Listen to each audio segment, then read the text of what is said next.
Major League Baseball with John Shambi, Major League Baseball play-by-play voice for both the Cubs and the big games on ESPN. He will be with us at 9:20. We could talk some college hoops with him, too. Yep. But right now, we go to the BetQL guest hotline. We're joined by Logan Paulsen, former Washington tight end. Co-host the Take Command podcast with our pal Craig Hoffman. What's up, Logan? Good morning. Not much, man. Good morning. You guys are animals, man, for this early morning schedule. So good for you guys. Trust us. Thanks for having me on. Yeah, you're welcome. It's killing us. It's a grind. I was going to say slowly. I don't even know if it's that slowly, to be honest. Probably rather rapidly. Yeah, it's probably the way it's. What are you up at 6:24? I mean, I have clients that I train. You know, I do have like a personal training business on the side. So Okay. my first client's at 7. So get up, around 6:15. Very good. Logan's going to tell us. Hard. He's going to go I tell would us to do love to burpees and crunches as soon as we're done with this interview. I would love to be able to get up at 6:15 every day.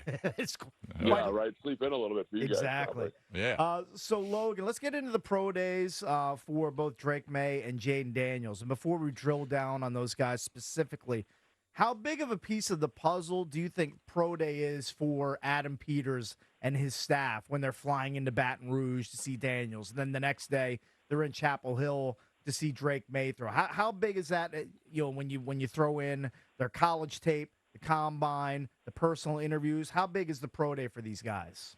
Yeah, I mean, I don't think it's that big of a deal. I think it's just another data point in terms of, the GM, Dan Quinn, all these guys getting to meet them one more time. They don't get that many opportunities to kind of like interact with them. Obviously, you mentioned the combine interview, but if you think about it, it's the combine interview, it's the pro day, and then it's maybe the official visit. So of those three, can I kind of get a feel for the guy? And I think that's where the value really comes in. It's not necessarily what you're seeing on the field. I think it's like it kind of confirms some things. Like for me, it's just kind of like, it just isolates the quarterback's mechanics a little bit more. Lets you see kind of what the stuff they've been working on since the season ended.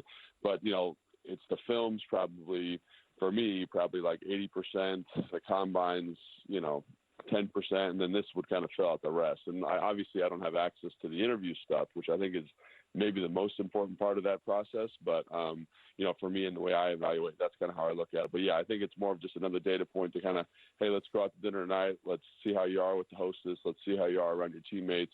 Let's make sure you're the type of guy we want in our program that's going to lead the program, be the face of the franchise for the next decade. And I think that's why the pro days are so critical. I know that the pro days are generally pretty scripted by the staff, the handlers, the people that are surrounding these top prospects.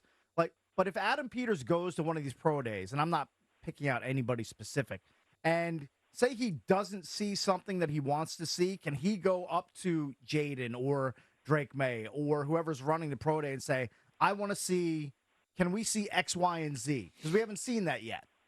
Or is it just you're going to see what this person is going to has on the schedule, and they're not really going to deviate from the script? Can you give any insight on that? Yeah, from what I understand, it's pretty much like that's why you do the pro day, because it's in the player's hands. So, like from a player's perspective, that's why I want to do my pro day, because I get to show you what I think you need to see. And so I think, like, if you look at Drake Maye's pro day, right, I think he did a lot of stuff. They kind of said, hey, look at my mechanics. I've cleaned them up a little bit over the last couple of days. I think when you say with Jayden Daniels, it was a little bit more like things that spoke to his skill set, like quick release.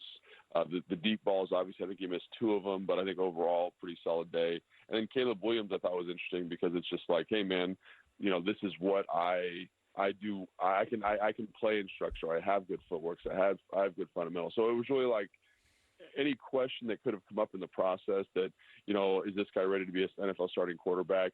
These are steps that I've taken individually, these 3 guys we just talked about, to kind of clean up some of those things and kind of present a better case as to why I should be picked in the top 5. Logan, do you think that Quinn and Peters knew who they wanted going into the pro days? And if not, do you think they know who they want now? What's funny is I've heard multiple stories from different scouts and, GM type people where it's like, oh, we knew weeks before he went to the pro day. I personally think that they don't know specifically yet. I think they have a pretty good idea. I think just because they got started so late, obviously Dan's been dealing with obviously hiring the staff and, getting everything kind of acclimated here in Ashburn. And I think Adam is kind of, had to hit the ground running. And I think I don't want to say they're behind the process, but I think they're just being extra thorough. And I think they started later than everybody else in the NFL. So right. I think they have a pretty good idea, but I don't think they have it definitively defined yet. And honestly, I don't think anything that you would have seen at the pro day would change that. I think maybe some of the conversations they had with those guys at the pro day might be swaying them one way or another. But I think it's also important to remember, the coaches also start evaluating quarterbacks, start evaluating offensive talent much, much later. It starts kind of right around now, maybe a week ahead of this. So those inputs are still going to be coming in. They're still going to be having conversations with guys like Cliff. So I think it's still a very fluid process. And, I don't think there's any issue with that. Mm-hmm. Logan, I think a lot of people were holding their breath as Jayden Daniels stepped on the scale in Baton Rouge during his pro day because he didn't do that at the combine. So he measured at 6'3 plus, almost 6'4. But the more important measurable there was his weight. He comes in at 210, and there's been a lot of speculation about, well, this guy's going to get killed on the pro level. Look at the thunderous hits he's taking in the SEC. It's only going to get worse when he's in the NFL. Did that help soothe some of the fears from people that, look, he's 210. Do you want him at 220? Sure, but right now he's 210. Could probably add some weight to that frame. So does that help answer some questions for people about Jayden's height and weight? I mean, I'm sure it does for some people. For me, it didn't really matter. I think the thing about Jayden, when you watch him play, there's obviously he's taking these big hits, but I do think there's kind of a pliability to his body that prevents him from taking injuries. He doesn't get hurt on these scrambling hits because he is kind of he's flexible. When the hit comes, he kind of morphs around the defender's body and isn't in a position where he's in a rigid, static structure that's going to cause him to get injured. So, I think people make a lot of the weight as a durability thing. Nate Tice is always talking about how there's been no successful small underweight quarterbacks in the last 15 years outside of guys like Kirk Cousins. And I understand that, but I think everybody's a little bit different. I think everyone's got a little bit different play style. And I don't think this is going to drastically affect him positively or negatively one way or the other. And I think we all know that he's added weight. If he's not running his 40, he's added weight to get to this number. So this is like an artificially inflated number a little bit. I think he can hold more weight. I think he looks fine at 210, but for me, it's not a huge data point. So I didn't see the Maye Pro Day. I just saw some highlights, read some things. I assume you saw it. So was there anything that kind of flashed for you, or was it pretty steady? I did read that he had a couple of mishaps early. Maybe that was nerves. I don't know. Then he settled down and threw some nice deep balls at the end. But what did you make of it? Yeah, so I think, the thing with Drake is, when you watch him, when you watch his college film, he's extremely talented. And I think you saw that yesterday with his pro day. He's obviously got, arm talent, kind of to spare. But I think the problem with him that I keep coming back to, and the reason I have a hard time kind of, pushing him up the board a little bit for me personally is there's an inconsistency to his play. And then I think that stems from his footwork. So I think on a couple of his early misses, you saw some issues with his weight transfer. He's kind of leaving his front leg open. The ball's staying a little high, gets away from him. And that's kind of what he was in college, is he's got this tremendous talent. He's delivering this awesome throw, and the next throw is a little bit off because his feet, his arm angle, his mechanics aren't totally locked in. So I think that in some ways it just kind of informed what you already saw. But I think he did make an effort, I thought, to kind of clean up some of that stuff. And I thought outside of probably, I think it was 4 or 5 throws, looked pretty consistent. But, it's hard. It's hard as a talent evaluator to be like, man, he's gonna really have this locked in for week 1, and we're going to be able to play in week 1 when these fundamental issues, I think, kind of keep cropping up. Again, he's probably the most talented guy, or probably has the most upside of the top 4 guys, but the fundamental issue, the fundamentals issues keep popping up, and it's unusual that it happens when you're throwing the football in air, I think. Is that something that can be worked out?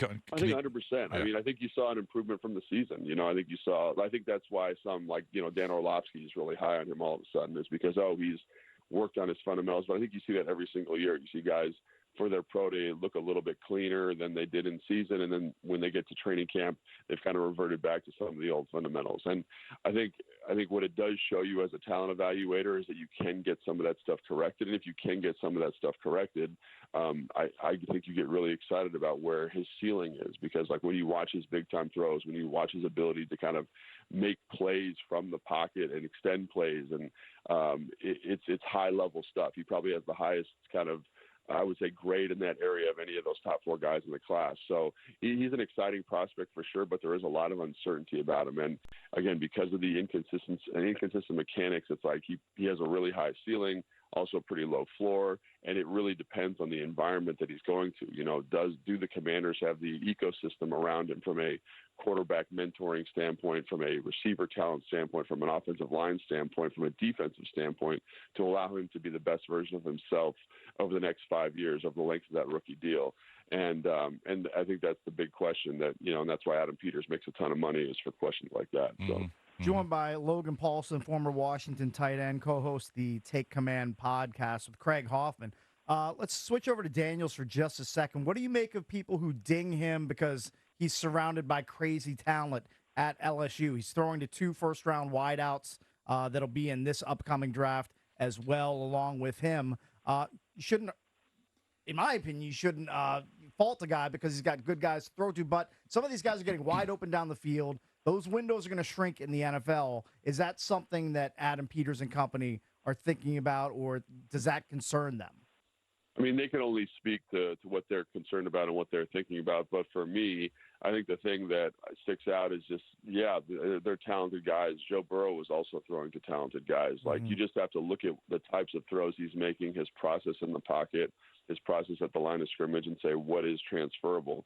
I think that's one of the things about Jayden Daniels' film is, in terms of throws over the middle of the field, timing throws, full field reads, there are elements of that when you watch his film. It's just not in the volume of some of the other guys, like J.J. McCarthy, for example. So you have to extrapolate a lot off of a smaller number of throws, smaller number of opportunities. But I think the thing with Jayden Daniels that gets you super excited just all the time, anytime you're watching his film, is he is just such a consistent playmaker. He's got great poise. And again, when the team needs him to do something dramatic, he's able to deliver at the highest level. And, you know, obviously his running ability is well talked about. But I think he does have an excellent release, and I think you saw it at the pro day. His mechanics and his fundamentals when it comes to throwing the football are very, very high. He's very clean in that area, and it allows him to, again, make some of these throws over the middle of the field work through full field progressions because he's trusting his feet, he's trusting his rhythm, he's trusting his timing. So in some ways, I think he's a little bit better developed. And, you know, I think those things, the rhythms, the arm mechanics, the athleticism are things that it doesn't matter who he's throwing the ball to, because those things are going to be transferable to the NFL level, regardless of the receiver and the talent that's out there for him to throw the ball to. So Logan, this team is in a really good spot in terms of draft capital. All right. Coming off the bad year, you know, obviously they restructured the roster. Number 2 pick, going to be a quarterback, but they've got the 36th pick and the 40th pick. So you're going to get 2 really good players there in the second round, early in the second round. Then you've got 3 third-rounders. So you got 6 picks in the top 100. And that's just now. I mean, that's on paper. Maybe they make some moves on draft day or draft weekend and acquire more. But after the quarterback, what do you like them to do at 36, 40, and maybe into the third round? Yeah, I mean, I think one of the things I've appreciated about Adam Peters' process is they've done a really good job of filling the roster, so you don't really need to draft for need. You can draft for best talent available. I think you still have offensive line, specifically talent, circled at 36. It'll be interesting to see how that progresses over the next couple of weeks as, you know, all these kind of draft analysts are taking these players that were really, really good football players that were going to be there at 36 to play offensive line, and slowly they're creeping up into like the mid-20s, which is always what happens with offensive linemen, especially in a year where, you know, safety's down, cornerback's not as dense. There's no linebackers going to go in the first round. Edge rushers a little bit light this year in the first round. So, you know, as the process goes on, it'll be interesting to see how they handle that. I think 36 would be a great opportunity for a guy like Kingsley Sewell-Matai or Patrick Paul.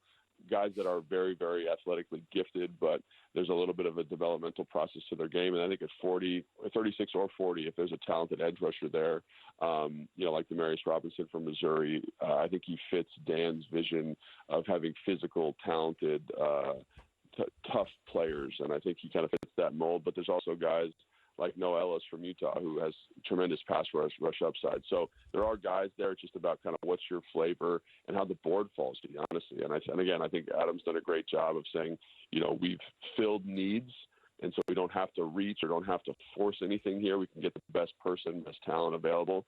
But I do think those two spots specifically, I think you need a corner, a guy that's going to be kind of a game changer, on the outside would be awesome just to add depth to that position. But again, that might be something that happens after the draft in terms of free agency. Someone gets cut. They might need some veteran leadership there. So I think those are kind of the three positions I would just kind of circle and pencil and say, if I was targeting something, those are positions I would look at. And then I think for the latter third round picks there, I'd probably look at receiver. It's just such a dense receiver class. It's just such a talented group. I think you need to come out of this draft with one of those guys. It just depends on where you feel the value is. And quite honestly, like I've done about 30 receivers, and I'd say 20 of them are probably third round players and up.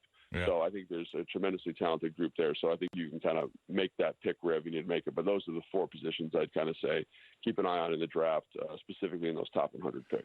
I don't know if you know this, but your last name has changed today. It's Logan Peters. Yeah, it certainly is. No. So who is Logan Peters selecting at number 2, assuming Caleb Williams is off the board?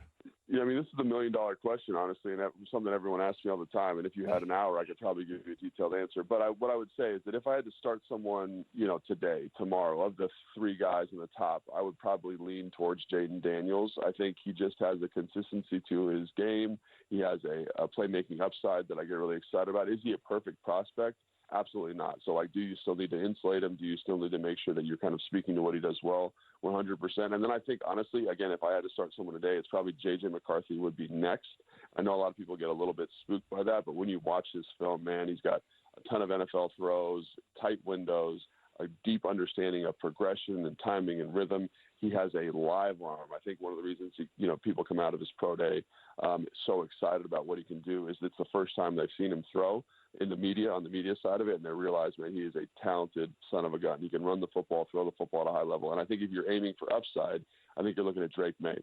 So I think if you can kind of find a way, and I think Adam said this, a couple days ago, to have him sit for 8 weeks, something like that, let him grow, let him develop, clean up some of that fundamental stuff. I think his ceiling's probably the highest, but I do think there's a lot of risk associated with that pick. So if I had to pick someone to start for the Commanders tomorrow, it's Jayden Daniels. But again, I think the other guys, there are visions and pathways where they would be the pick, given the infrastructure that they've been able to set up on the team. And so I think that's something that, only Adam knows, but something to keep an eye on over the next couple of weeks is how they start talking about, their vision for the quarterback at that spot. And what I mean by that is is he going to sit?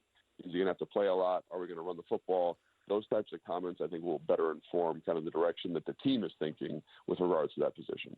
Logan, Thanks as always, man. Go train those clients, and we'll talk to you again soon, man. We appreciate it. Have a good weekend.